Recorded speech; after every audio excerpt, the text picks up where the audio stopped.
नमस्ते। हम सभी कहीं न कहीं अपने कैरियर के चढ़ाव के क्रम में उन सारे लोगों का केयर करना भूल जाते हैं जो हमारे गोल पोस्ट को सुरक्षित रखते हैं, जो हमारे लिए बेसिक काम करते हैं, जो हमारे लिए बेसिक अपनी ड्यूटी निभाते हैं। चाहे वो आर्मी हो, चाहे वो बैंकिंग सेक्टर हो, चाहे वो इंश्योरेंस सेक्टर हो, चाहे कोई भी गवर्नमेंट जॉब हो या प्राइवेट सेक्टर हो, हम उन फ्रंट लाइन वॉरियर्स को अक्सर क्रेडिट नहीं देते, उनको प्रोटेक्ट नहीं करते, उनका केयर नहीं करते और हम अपनी चढ़ाई में इतने व्यस्त रहते हैं कि हम भूल जाते हैं कि उनके बिना हमारी प्रगति संभव। मैं विजय रंजन आपसे आज इस बुधवार को इसी विषय पे कुछ बातें करने जा रहा हूं। मेरा जो भी विषय मैं चुनता हूं वो ये जो प्रेजेंट सिनेरियो होता है उसको एड्रेस करने की मैं कोशिश करता हूं और यह भी हमारे प्रेजेंट माहौल से ही संबंधित है, वर्किंग माहौल से संबंधित है, जहां पे जो लोग भी फ्रंट लाइन में काम कर रहे हैं उनको हम तरजीह नहीं देते, उनको हम इम्पोर्टेंस नहीं देते, उनको हम रिकॉग्नाइज प्रॉपरली नहीं करते और हम सिर्फ अपने कैरियर प्रोग्रेशन के बारे में ज़्यादा परेशान करते हैं। मैं एक पर्टिकुलर सेक्टर की बात नहीं करता, नॉर्मली हर सेक्टर में यही होता है। अक्सर हाँ ऐसा होता है कि स्ट्रैटेजी सीनियर्स बनाते हैं, उसके इम्प्लीमेंटेशंस जो फ्रंट लाइन स्टाफ है वो करते हैं। अगर फ्रंट लाइन स्टाफ इम्प्लीमेंट करने में चूक जाए तो सारी स्ट्रैटेजी धरी की धरी रह जाए। फुटबॉल मैच का ही एग्जांपल ले लीजिए आप। अगर आपका गोलकीपर जो है वो पेनल्टी सेव न कर पाए या गोल पोस्ट की सुरक्षा ठीक से न कर पाए तो आप कितने भी ऑफेंसिव होके खेल रहे हों, एक दो अटैक भी अगर आपके गोल पोस्ट पे होता है तो आप हारने की स्थिति में आ सकते हैं। तो ये बहुत जरूरी है कि आपके वो लोग जो पैशनेटली आपके गोल पोस्ट को यानी आपके गोल्स को प्रोटेक्ट करते हैं और अचीव करते हैं, अचीव करने में हेल्प करते हैं, उनको कभी भी भूलना नहीं चाहिए, उनका पूरा का पूरा केयर करना चाहिए।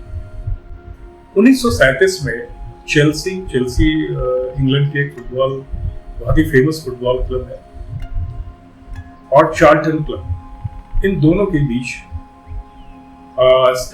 स्टैमफोर्ड ब्रिज स्टेडियम में एक फुटबॉल मैच हुआ था जो 60वें मिनट के खेल के दौरान हेवी फॉग की वजह से रुक गया। जो चार्ल्टन क्लब के गोलकीपर थे वो लीजेंडरी सैम बर्ट्रैम थे, जो बहुत ही पैशनेट थे, बहुत ही रिनाउंड गोलकीपर थे। जब ये खेल रोका गया तो सारे प्लेयर्स मैदान छोड़ के चले गए। Unfortunately Sam Bertram could not hear the whistle of the referee due to the huge sound coming from the crowds, loud sound coming from the crowd cheer कर ही रहा था। मैं उम्मीद थी कि शायद मैच फिर से शुरू हो जाएगा और क्राउड के सबसे नजदीक गोल पोस्ट ही होता है तो सबसे ज्यादा डिस्टर्बेंस गोलकीपर को ही होता है, तो वो सुन नहीं पाए उस विषय।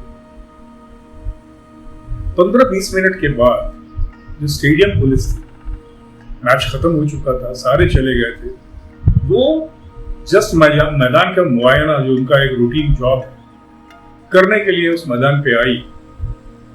दे found Bertram still manning the goal post. He was focused, दोनों हाथ फैलाए हुए। He was thinking, Bertram was thinking that players are playing other half, opposition's half, and they are basically in attacking since the match खत्म होने जा रहा है, last minutes है, तो they are basically ahead, much ahead, and that's why he was passionately guarding his goal. When the police informed them that the match has already ended 15 minutes ago, he was shocked. He just said one line which will give you the entire gist of this story. How sad that my friends left me behind when I was protecting their goal post. ये जो एक incident था, ये बताता है कि सारे player जो गोल पोस्ट की सुरक्षा नहीं कर रहे थे, वो भूल गए सबसे ज्यादा इंपॉर्टेंट आदमी को, जो सबसे ज्यादा महत्वपूर्ण है किसी भी फुटबॉल मैच में, वो है गोलकीपर। हमारे साथ जिंदगी में भी यही चीज, मैंने शुरू में ही कहा था कि जब हम आगे चढ़ते जाते हैं तो हम पीछे मुड़ के देखते नहीं कि कहीं हमारा कोई साथी छूट तो नहीं गया, उसके साथ कोई दुर्घटना तो नहीं होगी, और हम ये भी नहीं रिकॉग्नाइज करते कि उन्हीं साथियों की वजह से हमारी प्रगति हो रही। मैं एक बैंकर रहा हूं और इसलिए मैं ज्यादा रेफरेंस बैंकिंग से ही देता हूं। अगर हमारे शाखा प्रबंधक और शाखा में काम करने वाले मैसेंजर से लेके क्लरिकल से लेके जो भी अधिकारी हैं, अगर हम उनको रिकॉग्नाइज नहीं करेंगे, उनके इंटरेस्ट को प्रोटेक्ट नहीं करेंगे, उनका केयर नहीं करेंगे, तो बैंकिंग की प्रगति हो ही नहीं सकती। उसी तरह जो इंश्योरेंस सेक्टर में जो फील्ड स्टाफ है, अगर उनको प्रोटेक्ट नहीं किया जाएगा, उनको रिकॉग्नाइज नहीं किया जाएगा, उनको केयर नहीं किया जाएगा, तो इंश्योरेंस सेक्टर आर्मी में जो जवान, हम स्ट्रैटेजी तो बना लेते हैं, आर्मी के जो सीनियर ऑफिसर्स हैं वो स्ट्रैटेजी बनाते हैं, लेकिन उस स्ट्रैटेजी को इम्प्लीमेंट कौन करता है? जो बॉर्डर पे फ्रंट लाइन पे हमारा जवान रहता है। हम इक्विपमेंट्स को मंगा लेते हैं, लेकिन उस इक्विपमेंट को कौन चलाता है? जो जवान है। अगर हम उनको केयर नहीं करेंगे, उनको प्रॉपरली ट्रेन नहीं करेंगे, उनको रिकॉग्नाइज नहीं करेंगे, तो फिर हमारा सारा ट्रेनिंग सिस्टम वेस्ट है, हमारा सारा स्ट्रैटेजी वेस्ट है।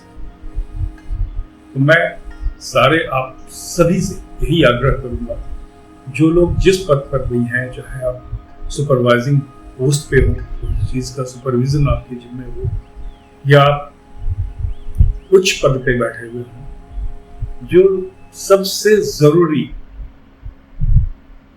एम्प्लॉय है आपके ऑर्गेनाइजेशंस का, वो जो सबसे लोअर स्ट्राटा पे काम करने वाला एम्प्लॉय है, उसका केयर करना बहुत जरूरी है। जब कभी तकलीफ आए, जब कभी डिफिकल्ट सिचुएशन आए, तो सबसे ज्यादा वैसे एम्प्लॉय को जाना है। सैम बर्ट्रैम को जो तकलीफ हुई, वो इस बात की तकलीफ नहीं हुई कि वो 15 मिनट तक अननेसेसरीली गोल पोस्ट को पैशनेटली प्रोटेक्ट करते रहे, फोकस रहे, दोनों हाथ फैला के वो वहां पे। उनको तकलीफ इस बात की कि उनके उन साथियों ने जो आगे थे, जिन पर अटैक की जिम्मेवारी थी, जिन पे अपने अपने एरिया को प्रोटेक्ट करने की जिम्मेवारी थी, और 10 प्लेयर आपको पूरे मैदान में है, 11वां जो सबसे इंपॉर्टेंट है गोलकीपर, उसी को उनके गोल चले। उन्होंने कोई ने पलट के नहीं देखा कि उनका एक साथी पीछे छूटा। एक गाना है ना, साथी हाथ बढ़ाना। ये हाथ बढ़ाना बहुत जरूरी होता है। जो लोग उच्च पदों पर बैठे हुए हैं उनके लिए, कि वो जूनियर्स के लिए हाथ बढ़ाएं। मैं आप सबों से आग्रह करूंगा कि इस कहानी से, चेल्सी और चार्ल्टन क्लब की जो फुटबॉल मैच की कहानी है 1937 की, ये रियल लाइफ स्टोरी है। इससे एक सीख लें और अपने जो फ्रंट लाइन वॉरियर्स हैं, फ्रंट लाइन के स्टाफ हैं, उनको सबसे ज्यादा, अपने से भी ज्यादा तरजीह दें। आपकी भी प्रगति होगी, उनकी भी प्रगति होगी, और ऑर्गेनाइजेशन। धन्यवाद, फिर मिलेंगे, तब तक के लिए नमस्कार, सत श्री अकाल, जय हिंद।